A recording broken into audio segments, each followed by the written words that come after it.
मैं अपने जुर्म का एतराफ करता हूं, लेकिन मेरा जुर्म यह नहीं कि मैंने किसी का खून किया हो।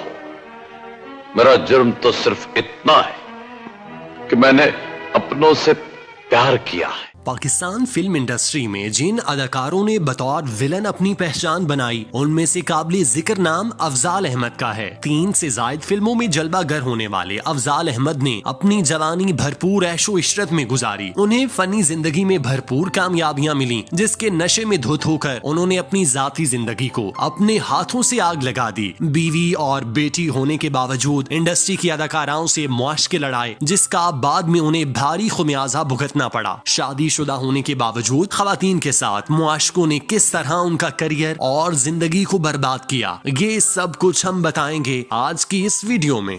करने के लिए अगर मैं 2 कदम आगे बढ़ सकता हूँ तो जंगी हिकमत अमली के तहत 4 कदम पीछे भी हट सकता हूँ। फतह और शिकस्त तो दोनों साथ साथ है। अफजाल अहमद झंग में पैदा हुए। वो सैयद घराने से ताल्लुक रखते थे। गोरा चिट्टा रंग और दराज कद उनकी शख्सियत में 4 चांद लगा देता था। उनके खानदान में से कोई भी अदाकारी का शौक नहीं रखता था, लेकिन अफजाल अहमद के अंदर कुदरत ने पैदाइशी तौर पर फनकाराना सलाहियतें छुपाई हुई थीं, जो उस वक्त सामने आई जब अफजाल अहमद लाहौर के एचिसन कॉलेज में तालीम हासिल कर रहे थे। वो कॉलेज से फ्री होने के बाद एवेन्यू स्टूडियो में चले जाते और वहाँ शूटिंग्स देखते रहते। उनकी जाजिब नजर शख्सियत की वजह से जल्द ही उन्हें काम करने का मौका मिल गया। राइटर और अदीब अशफाक अहमद के ड्रामे उच्चे ब्रिज लाहौर दे में 18 साल अफजाल अहमद ने 50 साल बूढ़े का किरदार अदा किया। फिर मुन्नू भाई के ड्रामे जजीरा में कमाल अदाकारी की, जिसके बाद उन्होंने पीछे मुड़कर नहीं देखा। उन्हें धड़ाधड़ फिल्में मिलना शुरू हो गयी। 30-35 साल फिल्मी करियर, उर्दू, पंजाबी, पश्तो, 250 फिल्में, बनारसी ठग, जीरा ब्लेड, सीधा रास्ता,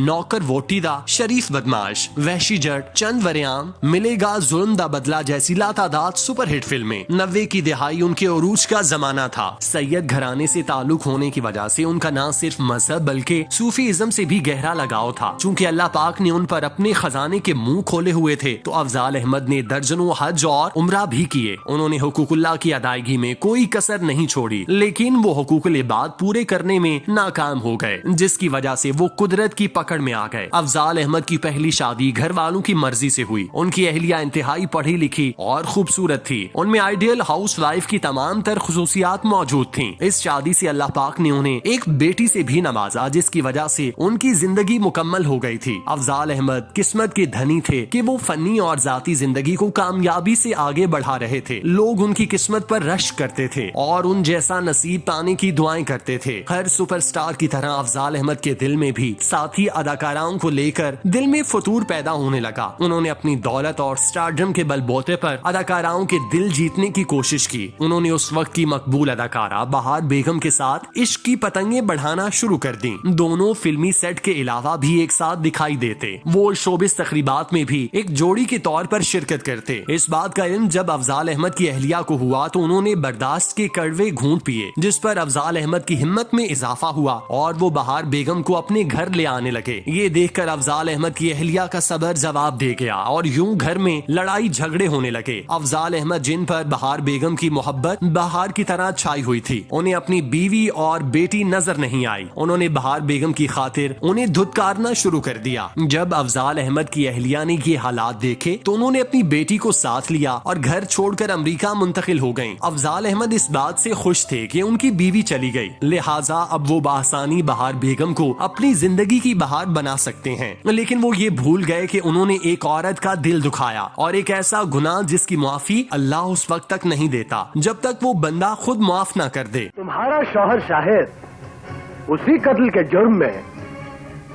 गिरफ्तार हो चुका है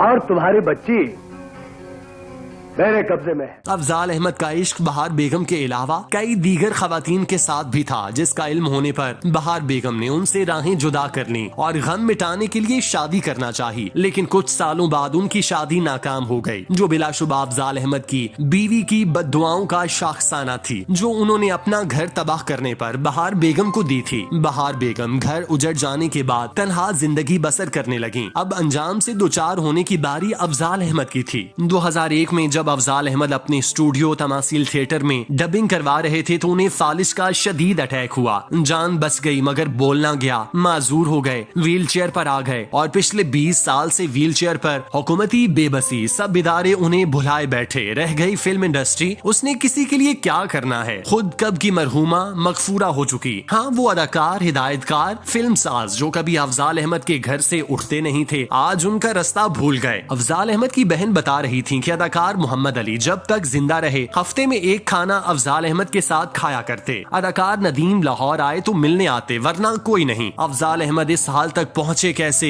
ये लंबी कहानी। खुलासा ये है कि अज़वाजी जिंदगी इतनी खुशहाल न थी, रिश्तेदार लालची थे, अपनी कुल जमा पूंजी लगा दी तमासील थिएटर की तामीर पर। ये मंसूबा जैसा सोचा था वैसा कामयाब ना हुआ। मजाजन हसास, हमेशा देने वालों में से थे, मकरूज हुए, लोगों से मांगना पड़ा, अपनों ने आंखें बदली, बात दिलो दिमाग पर ले गए। ब्रेन हेमरेज प्लस फालिज का हमला हुआ। अपने तमासील थिएटर के बाथरूम से अस्पताल और तमाम तर कोशिशों के बावजूद बोलना गया, चलना फिरना गया, व्हील चेयर पर आ गए। हुकूमत बजाय इसके कि अफजाल अहमद का ख्याल रखती, उनका साथ देती। पहले हुकूमती इदारों ने 5 साल उनके तमासील थिएटर हॉल में खानदान को रुलाया। अब LDA अफजाल अहमद के फार्म हाउस की आधी जमीन दबा कर बैठा है। सीनियर अदाकार मरहूम एजाज अली के साथ यही वारदात हुई थी जिसकी वजह से वो इस दुनिया से रुखसत हुए। उन्होंने अपने दोस्त के घर में एक सहाफी से बात करने के बाद थोड़ी देर बाद ये बताते हुए फूट फूट कर रो पड़े कि मेरे घर पर कब्जा ग्रुप ने कब्जा कर लिया और अब हुकूमत या हुकूमती इदारे कुछ नहीं कर रहे। अदाकारा, हिदायतकारा शमीम आरा की जुबान पर भी जमाने की बेवफाई के दर्जनों किस्से थे जो उन्होंने अपनी मुहाफिल में सुनाए। और वो अदाकारा रूही बानो, जवान बेटे की मौत, हुकूमती बेहिसी, अपनों की मुनाफकत, गली गली फिरी, और वो खालिदा रियासत जिसे बेवफाई ने कैंसर बनाकर मार डाला। अफजाल अहमद क्या उरूज था,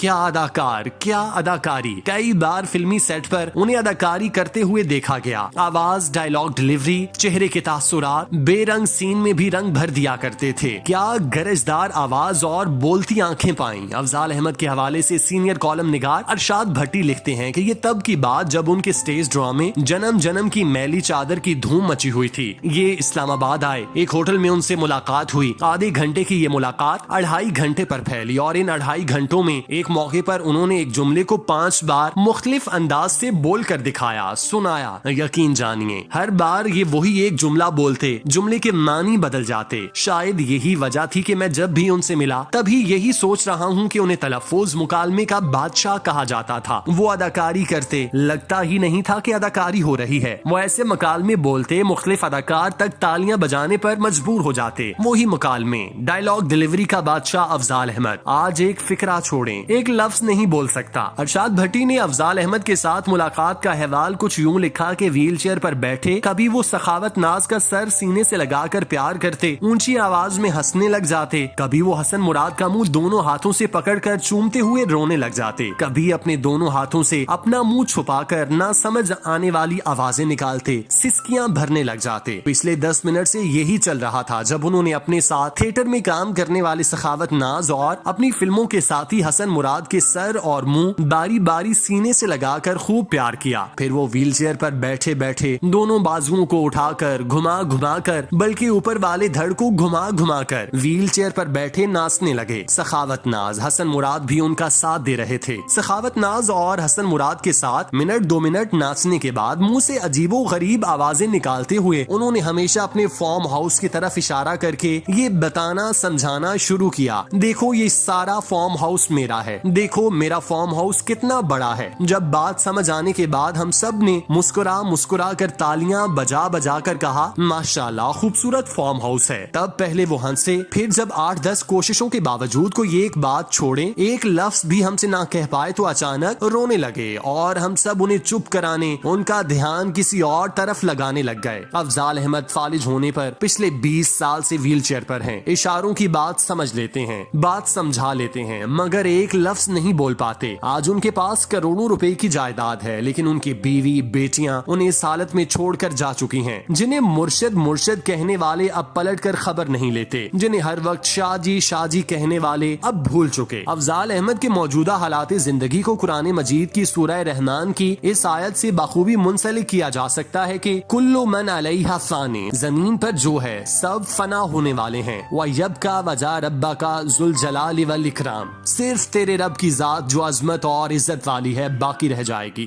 ये किस तरह हो सकता है जनाब? इंस्पेक्टर साहब, मैं 14 साल फौजी सूबेदारी की थी। मेरे पिंड ऐसे खतरनाक मुजरम हो तो मैं उन्हें गोली मार